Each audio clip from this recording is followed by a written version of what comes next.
আসসালামু আলাইকুম, আশা করি সকলে ভালো আছেন। তো আমরা আরেকটা ব্যাটারি নিয়ে চলে আসছি, সেটা হচ্ছে কিং ইজিব্যাগ ব্যাটারি। এটা নতুন টেকনোলজি, জাপানি।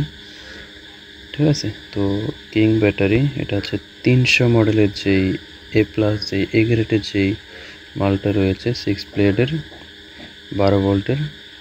তো এখানে এই 4টা ব্যাটারিতে তফাৎ মাত্র একটাই, যে এখানে যে উপরে যে কাভারটা রয়েছে, সেই আসলে কাভারটা অনেক সময় লাল আসে, অনেক সময় হলুদ আসে, বিভিন্ন কালার আসতে পারে। আর এই পোস্টের ভিতরে আপনি দেখতে পাচ্ছেন যে কি সুন্দর করে ব্র্যান্ডের নাম লেখা আছে। ঠিক আছে, আর এই এসিডটা এখানে দেওয়ার সাথে সাথে এত পরিমাণ ব্যাটারিটা গরম হচ্ছে যা বলার মতো না।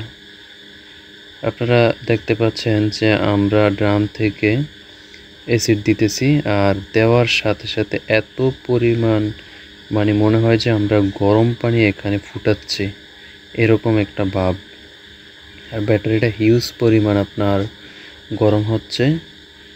আর এটা গরম হওয়ার রিজন হচ্ছে এটাই, যে নতুন ব্যাটারিতে পানি পড়লে, নতুন টেকনোলজি যদি ভালো হয় বা ব্যাটারি যদি অরিজিনাল হয়, ঠিক আছে, এক্ষেত্রে এই জিনিসটা হয়ে থাকে। এত পরিমাণ গরম হয় যা কল্পনার বাহির।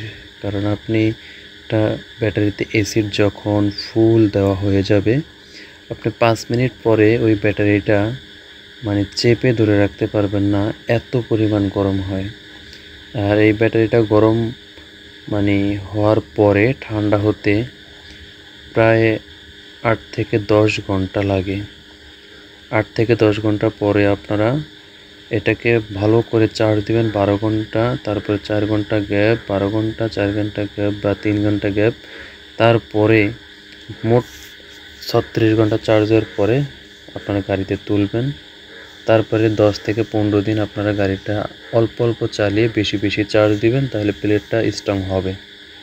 ওকে, তো এটা হচ্ছে কিং ব্যাটারি। তো আপনারা দেখতে পাচ্ছেন এটা ইজিব্যাগ ব্যাটারি। তো যে কোনো ব্যাটারির জন্য ডেসক্রিপশনে নাম্বার দেওয়া থাকবে, যোগাযোগ করুন।